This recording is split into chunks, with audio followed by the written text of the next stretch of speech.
Proibições existem em todas as partes do mundo e, dependendo do país, elas ultrapassam o absurdo. No Brasil, por exemplo, há leis que, além de não serem cumpridas, são bastante estranhas, para se dizer o mínimo, e que muitas vezes nem mesmo são conhecidas pela maioria das pessoas. Você sabia que há uma lei em São Paulo que proíbe servir café adoçado para o cliente? Gente. O artigo 1º da Lei Municipal número 10.297, de 29 de abril de 1999, diz o seguinte: fica obrigatório aos bares, restaurantes e similares no Estado ter à disposição do cliente o café amargo, deixando-lhe a opção do uso de adoçante ou açúcar, podendo o estabelecimento comercializá-lo nas duas maneiras. Sim, gente, por mais estranho que pareça, algo que poderia ser simplesmente uma opção dada pelo estabelecimento teve que ser convertido em lei. Em vários países, não só o cigarro e seus similares, como também o hábito de fumar, passaram a ser vigiados e restritos a idades e lugares. Até o início dos anos 90, por exemplo, um menor de idade poderia facilmente comprar cigarros em uma tabacaria, mercearia, padaria ou outro lugar que os vendesse.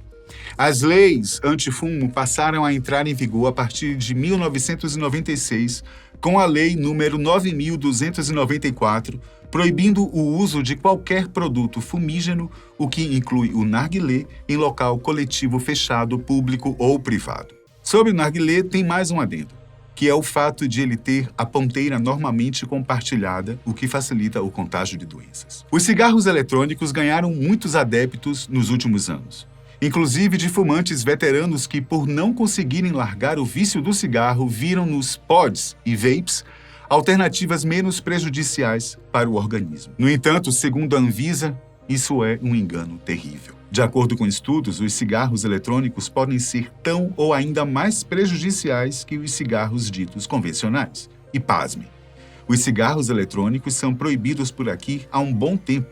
Conforme o local e a autoridade que o flagrar fumando um vape, você poderá ser multado e ter seu eletrônico apreendido como prova. De acordo com a Resolução número 46, de 28 de agosto de 2009, da Agência Nacional de Vigilância Sanitária, a Anvisa, é proibida a comercialização, a importação e a propaganda de quaisquer dispositivos eletrônicos para fumar, entre eles o cigarro eletrônico. Em seu primeiro artigo, a normativa é ainda mais específica. Estão proibidos quaisquer dispositivos eletrônicos que alegadamente possam substituir o cigarro, a cigarrilha, o charuto, o cachimbo e similares no hábito de fumar, ou que objetivem alternativa no tratamento do tabagismo.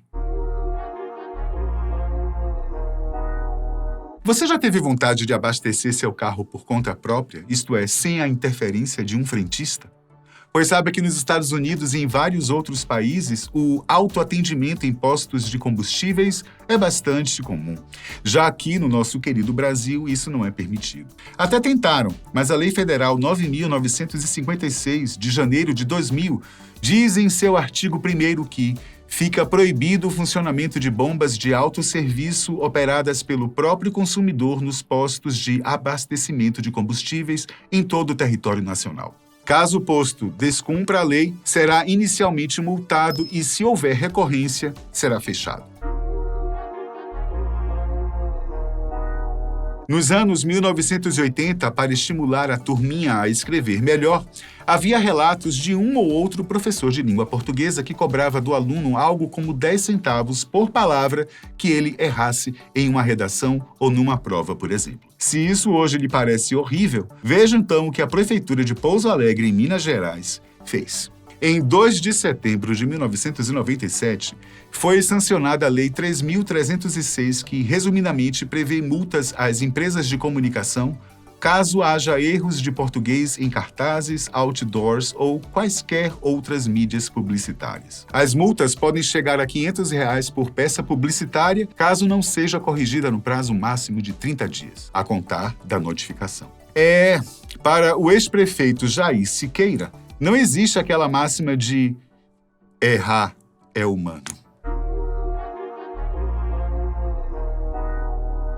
Faixas de pedestres foram feitas para quê? Claro que para pedestres, certo? Muitas dessas faixas são acompanhadas por semáforos, uma vez que nem todos os motoristas as veem como um sinal de trânsito a ser respeitado, especialmente quando há pessoas atravessando sobre a faixa. E mesmo que não haja ninguém atravessando, o semáforo estiver vermelho e o motorista cruzá-la, ele poderá ser multado. Mas eu acho que essa você não sabia. Se o pedestre atravessar uma avenida fora da faixa de segurança, ele também pode ser multado. De acordo com o Código de Trânsito Brasileiro, que não só é aplicável a motoristas e motociclistas, como também a pedestres e ciclistas, diz claramente em seu artigo 254 que permanecer ou andar nas pistas de rolamento, cruzar a pistas nos viadutos, pontes ou túneis, atravessar a via no cruzamento, utilizar a via para agrupamentos sem licença, andar fora das passagens a eles destinadas e desobedecer a sinalização de trânsito específica são atos infracionais cometidos por pedestres e ciclistas que são passíveis de multas.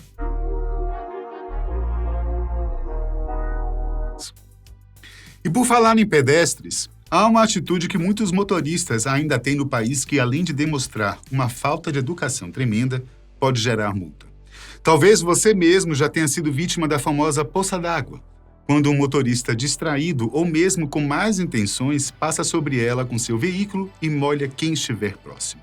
Em época de chuva isso é mais comum do que imaginamos, mas caso esse motorista seja flagrado, filmado ou tenha sua placa anotada, deverá pagar multa. Ah, se eu soubesse disso. Portanto, se você é daqueles que passam inocentemente em poças, mas indiferentes a quem estiver próximo, pense 2 vezes para não ter que tirar da sua conta um dinheirinho e ganhar 4 pontos em sua CNH, ok? Nos últimos anos, os ciclistas passaram a ter mais atenção das autoridades de trânsito, ganhando ciclovias, mas também precisando se adaptar a novas regras de segurança. Mas saiba que somente a minoria se presta a seguir tais regras. Há muitos impedimentos a ciclistas que geralmente não são respeitados. Tudo bem que na maioria das cidades brasileiras não há ciclovias ou sinais de trânsito adequados para quem usa bicicleta. Mas saiba que trafegar sobre 2 rodas nas calçadas é extremamente proibido e pode gerar multa para o ciclista. Acidentes entre pedestres e ciclistas não são incomuns, por isso tal regra deve ser levada a sério. A coisa só não é mais rígida, especialmente em cidades do interior, porque as próprias autoridades reconhecem que, às vezes, não há outra alternativa para o ciclista. Mas há sim, empurrar a bicicleta, ao invés de estar montado sobre ela enquanto trafega por calçadas. O bronzeamento artificial não é algo novo. Sabia que essa técnica de deixar a pele mais queimadinha vem da década de 1920? Pois é, gente. Mas não pense que o motivo foi estético, não. Pelo contrário, a intenção do pediatra Kurt Holdczynski, em 1918, foi dar uma alternativa de tratamento para seus pacientes que apresentavam raquitismo, devido à falta de vitamina D proporcionada pelo sol. Mesmo porque, naquela época, o chique mesmo era ter a pele clarinha, para não ser confundido com algum trabalhador braçal. Tanto que era comum o uso de grandes chapéus e blusas ou camisas com mangas compridas. Somente muitos anos depois é que o bronzeamento artificial passou a ser usado no âmbito estético, especialmente em países tropicais como o Brasil, onde a beleza é estereotipada de todas as formas. Aqui, ter a pele morena, ou melhor, bronzeada, é algo que agrada a muita gente, enquanto outras não estão nem aí para isso. Mas como nem todo mundo tem tempo ou gosta de frequentar clubes e praias, o jeito é ir na casa de uma conhecida de uma amiga que comprou o aparelho que queima igual a sol. Ou mesmo em clínicas especializadas, mas claro, pagando um bom tanto pelas câmeras de bronzeamento. Porém, eu sinto informar que no Brasil a técnica conhecida como bronzeamento artificial é proibida. Considerada uma técnica que pode causar sérios problemas na pele, inclusive câncer, as câmeras de bronzeamento artificial são proibidas por aqui desde 2009, com a seguinte deliberação da Anvisa. Aprovada a proposta de consulta pública que proíbe em todo o território nacional o uso dos equipamentos para bronzeamento artificial com finalidade estética baseada na emissão de radiação ultravioleta. Portanto, se você tem usado esse tipo de método para ter uma pele bronzeadinha, saiba que a lei não aprova, tá? Cidades consideradas santas não faltam no Brasil, mas poucas delas são oficialmente reconhecidas como mecas religiosas, especialmente cristãs. Trindade, em Goiás, onde se celebra a festa do Divino Pai Eterno, é uma delas. Juazeiro do Norte, em celebração a Padre Cícero, é outra. E temos também Aparecida do Norte, no estado de São Paulo, que recebe milhões de peregrinos todos os anos em seu santuário, o maior do mundo, dedicado à Virgem Maria, para celebrar o Dia da Santa. Em 2007, o então prefeito José Luiz Rodrigues, preocupado com as aparências, proibiu o uso de mini-saia. Isso mesmo. Mulheres estariam proibidas de usar saias curtas acima dos joelhos, pois isso poderia ser prejudicial à imagem da cidade. Ou, quem sabe, a Virgem Maria pudesse achar que fosse ousadia feminina, né? Acontece que essa lei contrariou quase toda a cidade, que não viu motivo algum para que ela fosse sancionada. Muitas mulheres aparecidenses, em protesto contra a nova lei, passaram a usar mais e mais suas mini-saias. E a tal lei acabou sendo deixada de lado. Mas também, pelo amor de Deus, né, gente? É cada uma que inventam. Valeu por assistir. Até o próximo.